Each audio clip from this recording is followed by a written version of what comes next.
여러분 모두 안녕하십니까?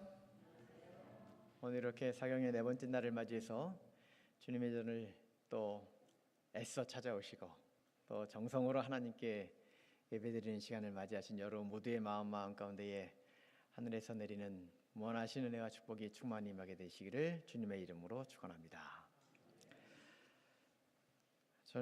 우리는 이 한 주간 힘써 여호와를 알자라고 하는 제목으로 하나님께서 어떤 분이신지 우리는 함께 상고해 보고 있습니다. 우리 다시 한번 호세아 6장 3절에 있는 말씀을 다 같이 읽어볼까요? 그러므로 시작. 그러므로 우리가 여호와를 알자. 힘써 여호와를 알자. 그의 나타나심은 새벽빛같이 어김없나니 비와 같이 땅을 적시는 늦은 비와 같이 우리에게 임하시리라 하니라. 아멘. 우리가 힘써 하나님에 대하여 잘 알아야 합니다. 우리의 하나님이 어떤 분인지 알아야 그분을 온전히 섬길 수 있고 그분을 온전히 사랑할 수 있고 그분과 영원히 우리는 살아야 할 사람들이기 때문이라고 하는 사실이죠. 또 다른 번역을 한 번 더 보도록 할까요? 현대어 성경에는 이렇게 번역을 하고 있습니다. 오 주님을 알자. 주님을 아는 일에 온 힘을 기울이자. 그러면 밤이 지나고 아침이 오듯이 겨울이 지나면 마른 땅을 적시는 비가 오듯이 고난의 때가 지나고 여호와께서 오셔서 우리를 살려 주실 것이다. 아멘. 우리가 주님을 아는 일에 온 힘을 기울이자 이렇게 얘기하는 것입니다. 왜냐하면 주님께서 오시면 이제는 우리의 고난의 때는 다 지나가고 우리는 주님과 함께 더욱 행복하고 더욱 희망차고 더욱 멋진 우리의 나라를 보내게 될 것이라고 하는 사실입니다.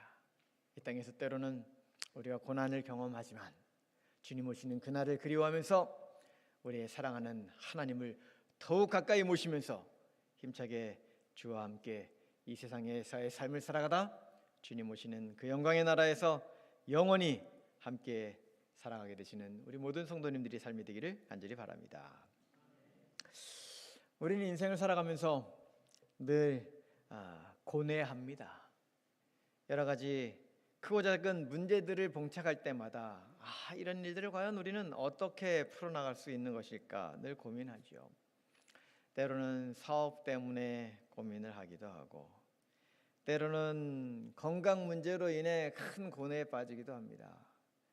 때로는 가족들의 문제로 인해서 정말 일어날 힘조차 없을 때가 있을 때가 있죠. 어떻게 생각해 보면 우리의 삶에 문제가 없었던 때가 한순간이라도 있었나 싶을 정도로 우리는 늘 여러 가지 문제 속에서 살아갑니다. 오늘날 또 세상을 바라보면 도처에서 벌어지는 이 전쟁들은 과연 어떻게 마무리가 되어 갈까? 또 지진과 재해, 자연재해들은 도대체 왜 이렇게 많이 발생하는 것일까? 지구온난화로 몸살을 앓고 있는 이 세계는 도대체 우리 어떻게 변해갈 것인가? 최근에 들어서는 아파트에 화재가 생기면 우리는 어디로 피해야 하나? 도무지 문제가 이만저만이 아닌 것이죠. 그래서 오늘은 정말 우리가 당하는 이런 문제들 속에서 과연 어떻게 하나님을 의지하고 어떻게 우리는 믿음으로 전진할 수 있을까 하는 내용을 함께 살펴보기를 원합니다. 돈이 아니라 생명입니다 라고 하는 책을 쓴 MK그룹의 유태식 부회장 이야기입니다. 그는 1960년에 형하고 함께 일본에 가서 일본에서 일본 최고의 친절한 택시를 만들자라고 하는 모토로 택시 회사를 건립했습니다. 이게 아주 성공적이어서 지금은 MK 그룹으로 성장했는데 이 그룹이 택시, 정유, 은행 뭐 여러 회사들을 거느린 그러한 그룹으로 성장한 그런 회사가 되었습니다. 그는 돈이 아니라 생명입니다라고 하는 자신의 책에서 자기가 만난 하나님에 대하여 이제 소개를 하고 있습니다. 한 번은 55살 되었을 때에 이 심장 내에 이 관상 동맥이 막혀가지고 큰일 날 뻔한 거예요. 그래서 이제 수술을 하게 된 것입니다. 그런데 의사가 수술 전에 이야기하는 것이죠. 성공할 확률이 50%밖에 안 되는데 어떡하죠? 그때에 유태식 부회장은 이렇게 이야기했습니다. 사람의 생명을 좌우하는 분은 하나님입니다. 나를 살리든 죽이든 하나님께서 알아서 하실 터이니 한번 해보십시오. 수술을 하던 중에 혈관과 혈관을 연결해야 되는데 혈관이 막혀 있는 것밖에 없는 것입니다.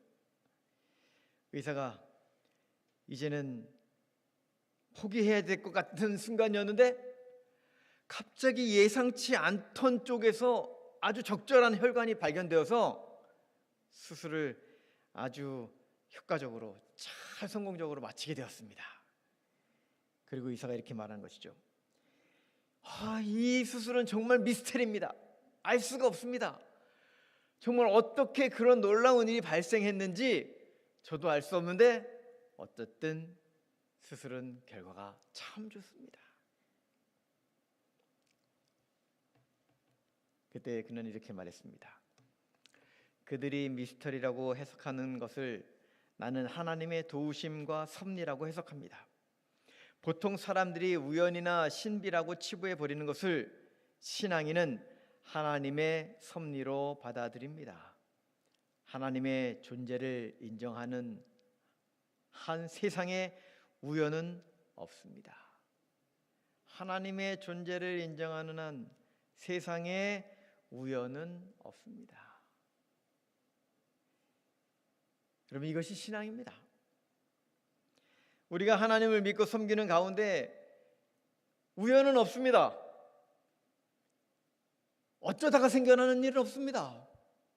그 모든 일들이 하나님의 섭리 아래서, 하나님의 선하신 뜻 안에서, 하나님의 손길 아래서 벌어지는 놀라운 축복이요 은혜라고 하는 사실을 잊지 말고 살아가시는 저와 여러분의 삶이 되기를 간절히 바랍니다.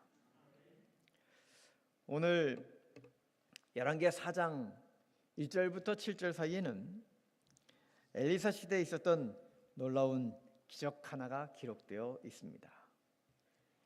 하나님의 말씀에 순종한 결과 그들의 인생의 문제들이 해결되어 간 이야기가 기록되어 있는 이야기인 것이죠.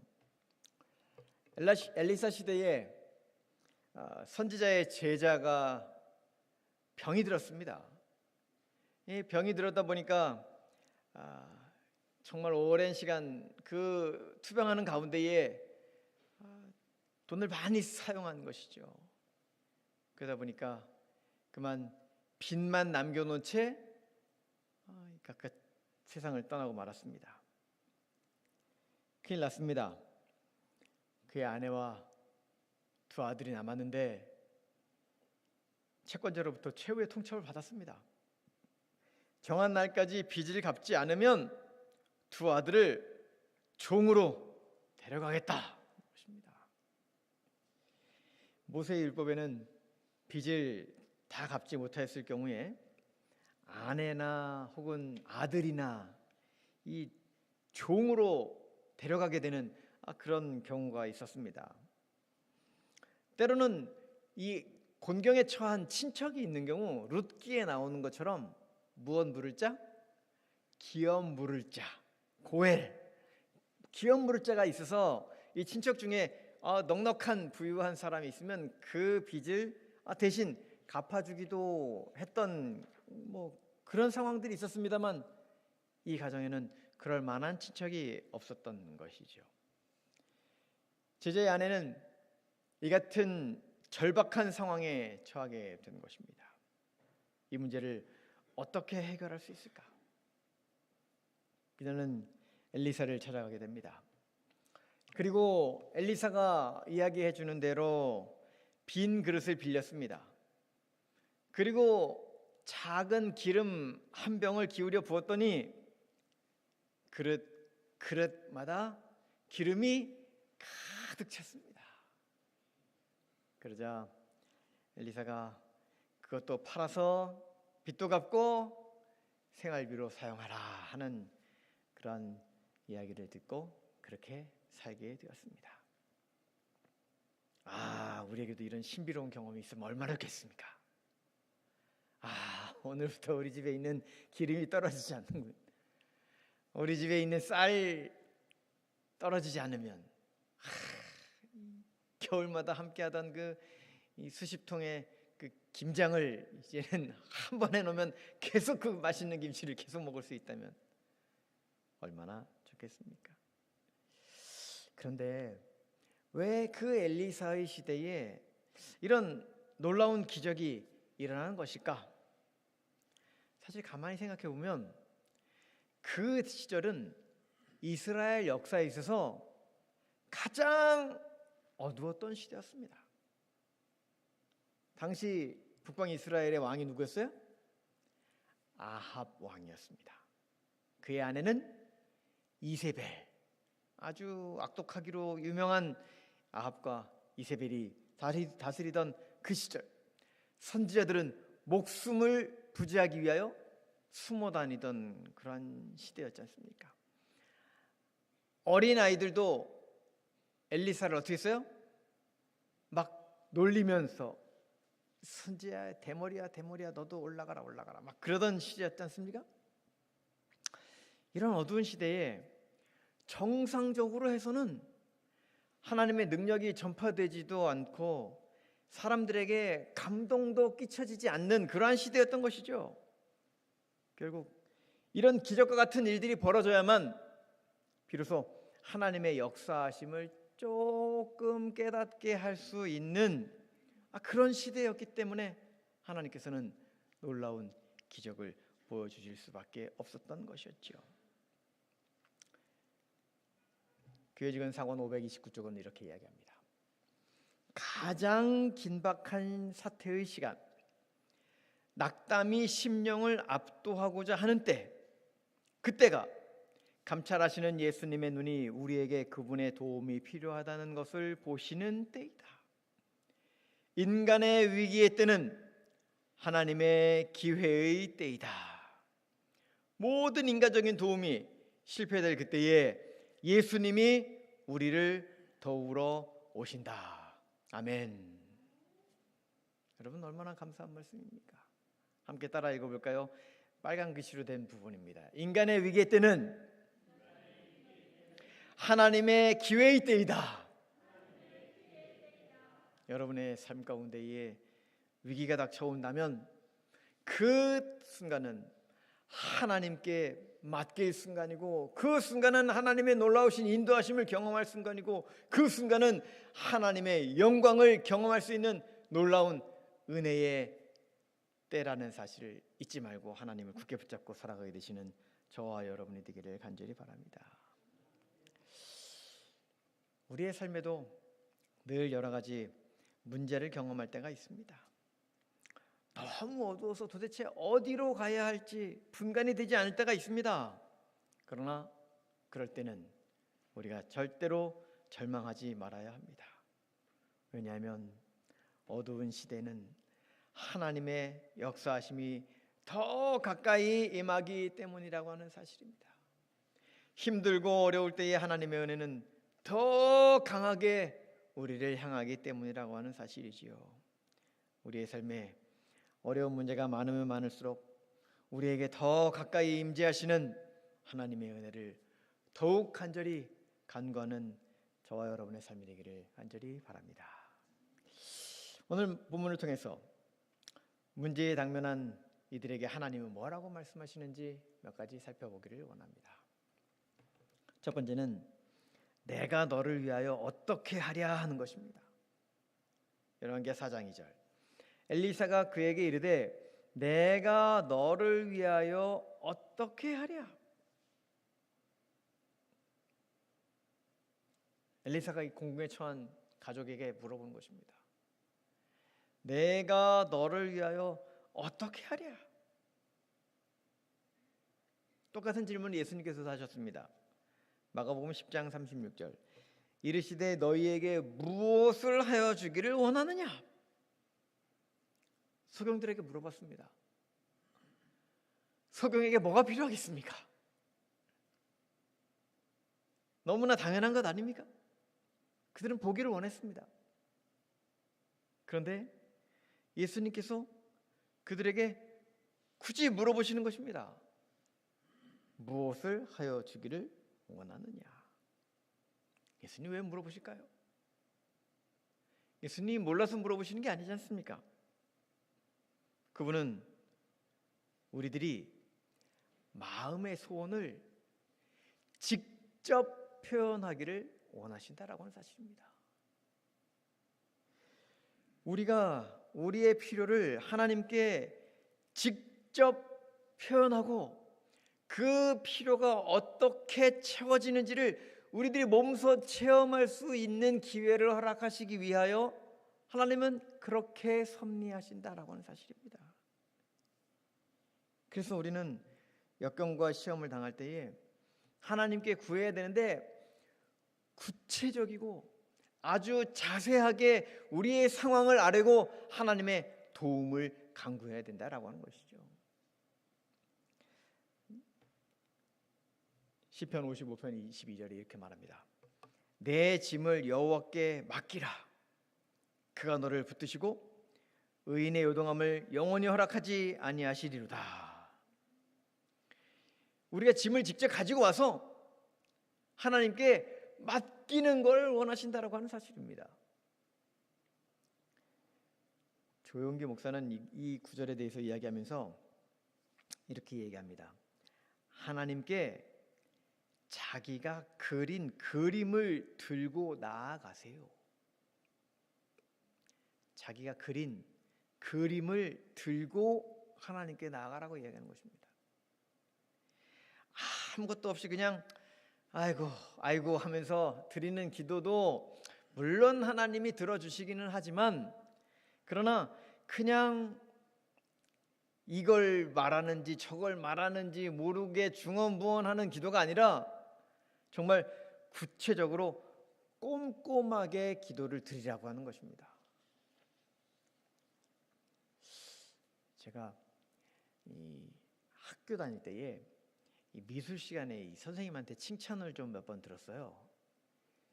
이게 대생 시간이었는데 대생은 뭐냐면 이 사비 연필 하나를 가지고 이 그림을 그리는 거잖아요.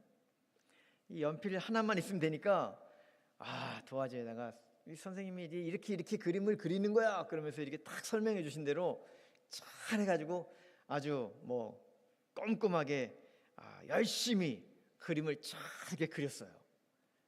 그랬더니 나중에 반에서 이제 누구 그림 앞에 갖고 나오라고 그러더니 그 중에 하나가 제 그림이어서 학생들 앞에서 다 이렇게 그림을 보여주면서 좋은 점수를 받았습니다. 근데 그 다음에 채색화를 그릴 일이 있었어요. 수채화를 그리는 날이었는데 그림을 이렇게 다 이렇게 그려갖고 그림을 다 이렇게 제출했어요. 그때 선생님이 하시는 말씀이 너 왜 그림을 그리다 말았니? 사실 왜 그랬냐면 안타깝게도 저희 집에는 물감이 저희 누나 형이 옛날에 쓰다가 남겨놓은 아주 바짝 마른 물감밖에 없었어요. 그래서 그림을 그리는데 이렇게 마른 물감을 이렇게 아무리 짜서 해도 잘 나오지 않고 이렇게 해도 아무리 해도 물감이 넉넉지가 않으니까 그림을 이렇게 그렸는데 마치 수묵화처럼 묽은 이런 그림을 이제 그려서 제출하게 된 것이에요. 그때 선생님 보시기에는 왜 이렇게 그림을 그리다 말았니 하시는 거죠. 그림이라고 하는 건 꼼꼼하게 정말 열심히 그려야 완성도가 높은 그림이 나오는 것입니다. 기도도 그림을 그리듯이 꼼꼼하게 그리는 것이라고 하는 거죠. 그리고 나서 하나님께 가지고 가면 그 그림에 비어있는 곳을, 그 그림의 여백을 하나님께서 놀라운 방법으로 채워주시는 것을 경험하게 된다는 사실인 것입니다. 우리가 얼만큼 그렸는지도 모르고, 우리가 얼만큼 그려야 하는지도 모르고 그림을 그리다 말면 하나님께서 어디를 채워주셨는지, 하나님께서 어떻게 인도하여 주셨는지를 알 수가 없는 거예요.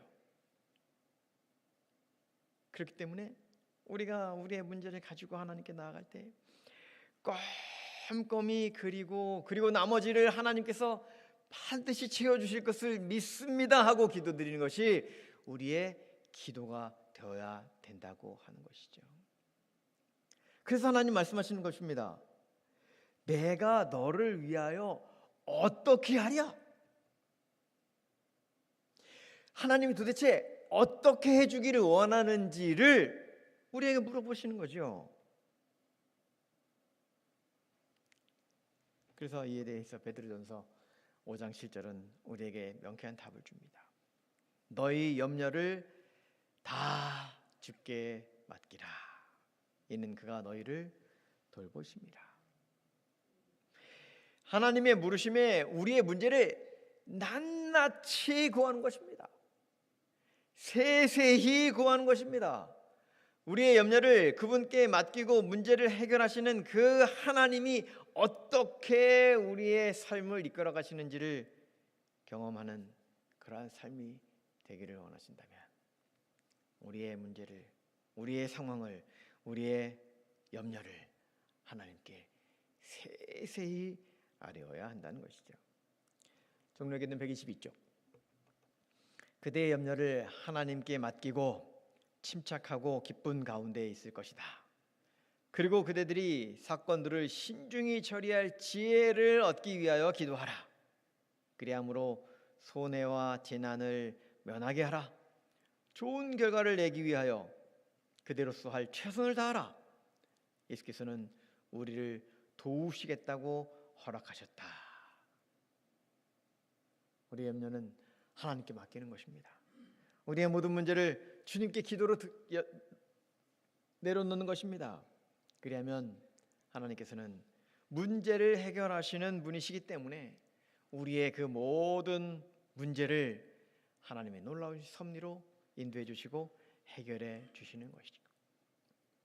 그분께서 우리의 문제를 모두 해결하실 수 있는 분이라고 하는 사실을 잊지 마시고 내가 너희를 위하여 무엇을 하랴라고 물으실 때에 우리의 인생의 모든 문제들을 주님께 내어놓음으로 그분의 섭리대로 문제를 해결함 받고 늘 감사함이 넘치는 하나님의 백성 저와 여러분의 삶이 되기를 간절히 바랍니다.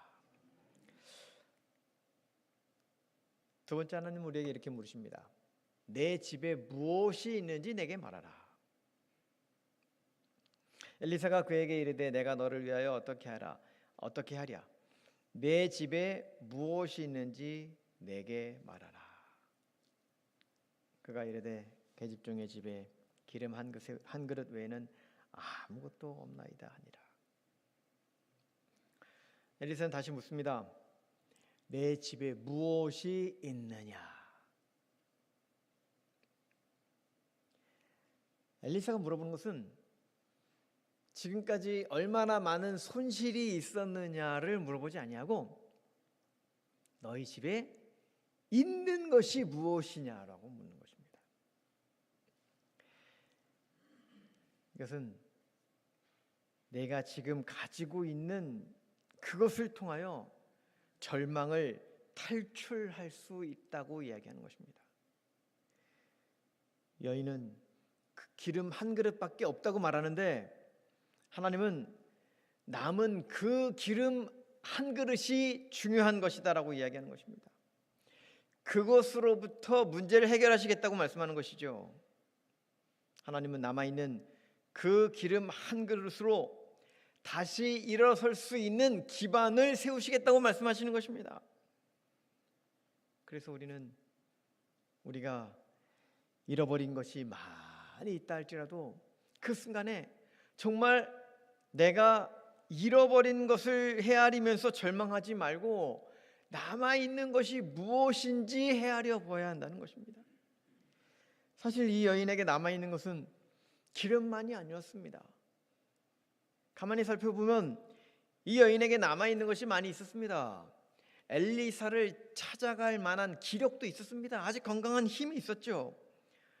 무엇보다도 이 어머니에게는 순종하는 두 아들이 있었습니다. 뿐만 아니라 동네 사람들이 그릇을 빌려줄 만큼 신용도 있었습니다.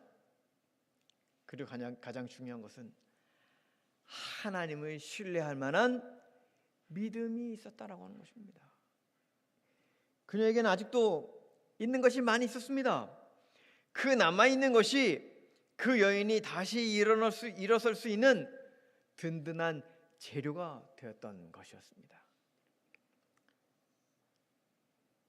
우리는 우리 삶 가운데에 잃어버린 것이 많다 할지라도 그런 순간순간에 절대로 절망하고 있어야 될 상황이 아니라고 하는 사실을 기억하시기 바랍니다. 여전히 지금 나의 손에 남아있는 것이 있다면 그것이 절망의 터널을 빠져나오게 하는 하나님이 사용하시는 희망의 씨앗이 된다는 사실을 잊지 마시게 되기를 간절히 바랍니다. 하나님께서는 우리가 가지고 있는 어떻게 생각해 보면 너무 조금 남아있는 것과 같은 그것을 통하여 우리의 삶에 놀라운 일을 경험하게 하신다는 사실이지요.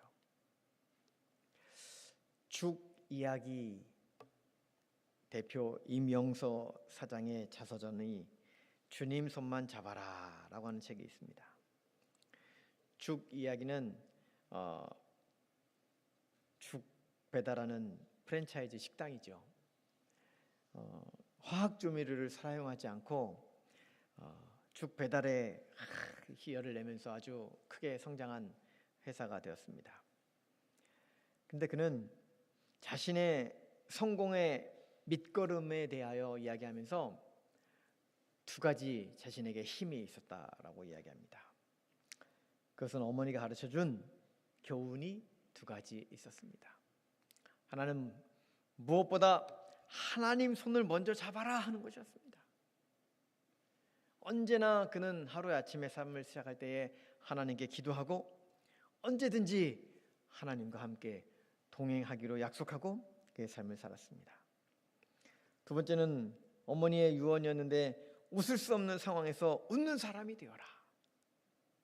참 웃을 수 없는 상황에서 웃는 일이 쉽겠습니까?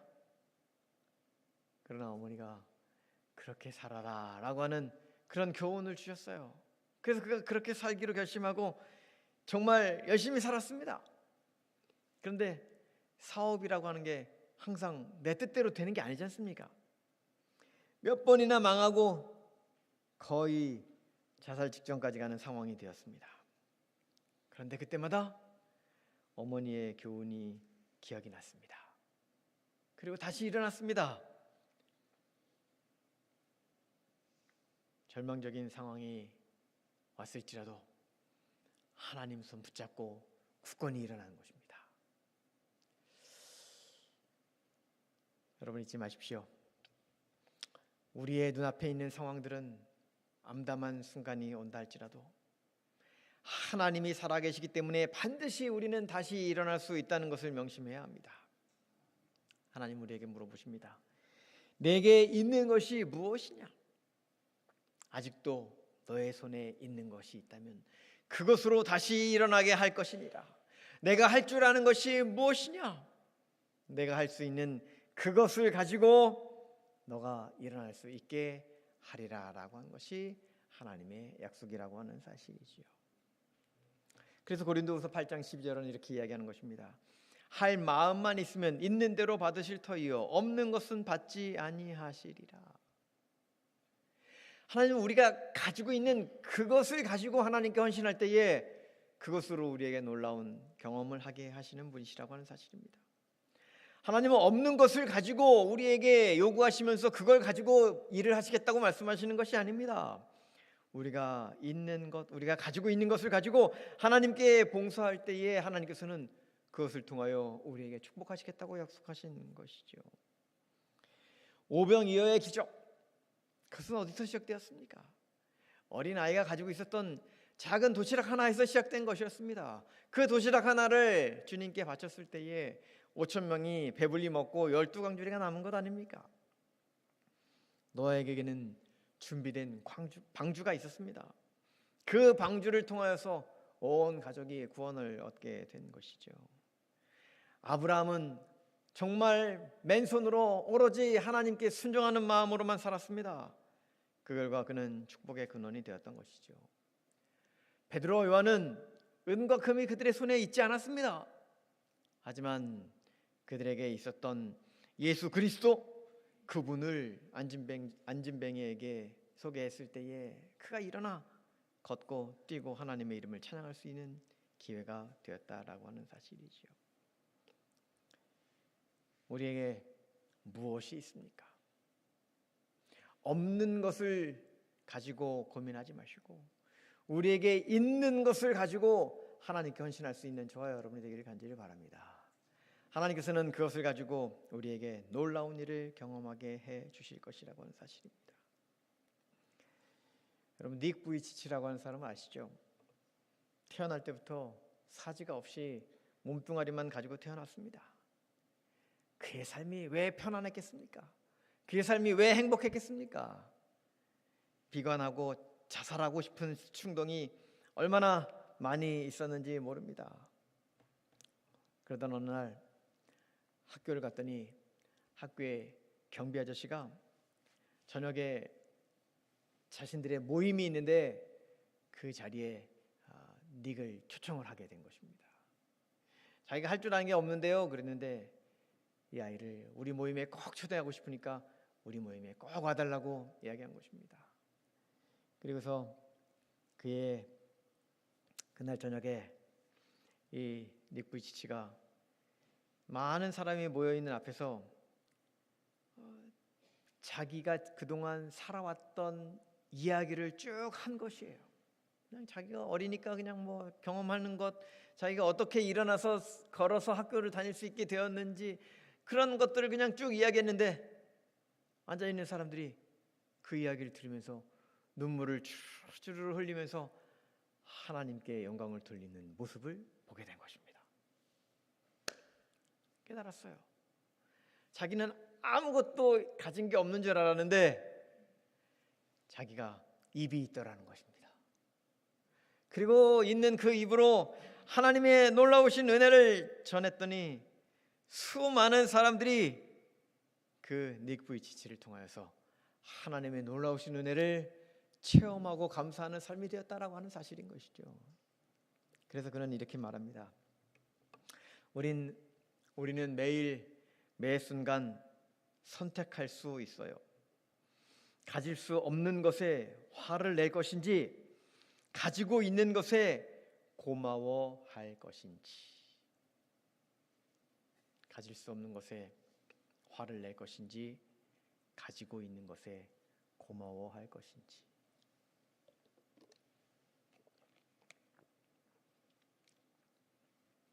분명 우리에게도 있는 것이 있습니다. 그것을 하찮은 것이라고 여겨 방치하면 아무런 능력을 발휘할 수 없는 것입니다. 그러나 티끌모아 태산이라고 말하는 것처럼 우리에게 주어진 삶, 나에게 주어진 환경들, 내가 가지고 있는 그 모든 것들을 소중하게 생각할 때에 그것을 통해서 하나님의 역사가 일어나는 것이고 그것을 통해서 우리들도 놀라운 경험을 하게 될 수 있다는 사실을 잊지 말게 되시기를 간절히 바랍니다. 마태복음 25장에는 달란트의 비유가 나옵니다. 한 종에게는 5달란트, 또 한 종에게는 2달란트. 이들은 주어진 달란트를 잘 활용해서 넉넉한 수익을 얻게 되었습니다. 그리고 주인은 그들에게 착하고 충성된 종이라고 이야기한 것입니다. 하지만 또 한 명의 종이 있었습니다. 그는 1달란트를 받은 종이었습니다. 그런데 그는 그것을 하찮게 여겼습니다. 아무것도 하지 않았습니다. 결국 아무런 결과도 없이 그 1달란트를 다시 주인에게 가져갔습니다. 안타깝게도 주인은 그에게 악하고 게으른 종이라고 징책하고 있는 것입니다. 우리에게 무엇이 있습니까? 우리에게 있는 것이 작은 것이라고 생각된다 할지라도 그것을 잘 활용하고 우리는 그것을 통하여 하나님께 영광 돌리는 하나님의 종들이 되어야 한다는 사실을 잊지 말고 살아가게 되시기를 간절히 바랍니다. 주님께서는 우리에게도 물으십니다. 당신에게 있는 것이 무엇입니까? 너에게 있는 것이 무엇이냐? 하나님께서는 우리에게 있는 그 작은 것, 우리가 어쩌면 보잘것없는 것이라고 생각되는 그 작은 것을 하나님께 맡김으로 하나님께서는 우리의 모든 문제를 해결해 주시는 놀라운 역사를 우리에게 경험하게 해주시겠다는 약속을 믿고 우리에게 있는 작은 헌신을 통하여 하나님께만 영광 돌리며 삶을 살아가게 되시는 저와 여러분 되기를 간절히 바랍니다. 세 번째는 그릇을 빌리라 하는 것입니다. 열왕기하 4장 3절 이르되 너는 밖에 나가서 모든 이웃에게 그릇을 빌리라. 빈 그릇을 빌리되 조금 빌리지 말고. 엘리사는 기름을 채워주는데 하늘에서 기름이 뚝 떨어지게 하지 않았습니다. 여인이 그릇을 빌려서 준비한 만큼 채워지게 하였습니다. 하나님의 능력은 무한합니다. 기름을 한없이 부어주실 수도 있었습니다. 하지만 하나님께서는 여인이 준비한 그릇만큼 채워주셨습니다. 만약 여인이 더 많은 그릇을 준비했다라고 한다면 더 많은 기름을 얻을 수 있었을 것입니다. 하나님의 은혜는 이와 같습니다. 하나님의 은혜는 오늘날도 우리에게 풍성히 부어집니다. 그런데 역시 마찬가지로 내가 준비한 만큼 채워진다는 사실을 잊지 마시기를 바랍니다. 하나님이 그릇까지 만들어서 채워주시지는 않으신 것이죠. 그러므로 그릇은 내가 준비해야 할 사항이라고 하는 것입니다. 그래서 우리에게도 빈 그릇이 필요한 것입니다. 믿음의 그릇을 준비하십시오. 기도의 그릇을 준비하십시오. 성령 받을 그릇을 준비하십시오. 인자의 그릇을 준비하십시오. 자비의 그릇을 준비하십시오. 사랑의 그릇을 준비하십시오. 축복의 그릇을 준비하십시오. 우리가 준비하고 있는 그릇만큼 하나님이 채워주신다는 사실입니다. 우리가 준비한 그릇만큼 하나님의 은혜가 채워지는 것입니다. 그래서 말씀하지 않습니까? 마태복음 9장 29절 이에 예수께서 그들의 눈을 만지시며 이르시되 너희 믿음대로 되라 하시니라. 너희 믿음대로 되라 하시니라. 우리가 믿고 있는 대로, 우리가 의지하는 그대로, 하나님을 아는 그대로 이루어지는 것입니다. 그리고 하나님은 약속하십니다. 빌립보 4장 19절 나의 하나님이 그리스도 예수 안에서 영광 가운데 그 풍성한 대로 너희 모든 쓸 것을 채우시리라. 하나님께서는 풍성하게 우리의 모든 쓸 것을 채우신다고 말씀하시는 것입니다. 사랑하는 여러분, 우리의 인생에 도무지 어떻게도 해결할 수 없는 문제라고 생각되는 순간이 있습니까? 우리의 모든 문제를 해결해 주시는 하나님께 맡기고 앞으로 나아가게 되시기를 간절히 바랍니다. 그렇게 할 때에 하나님께서는 우리에게 놀라우신 인도하심을 베풀어 주실 것이고, 그리고 그것으로 인해서 우리가 하나님의 이름을 다시 한번 영광 가운데 찬양할 수 있는 그 날이 속히 이르게 될 것이기 때문인 것입니다. 하나님께서는 우리를 위하여 당신의 능력을 베푸실 것입니다. 역대하 16장 9절의 약속입니다.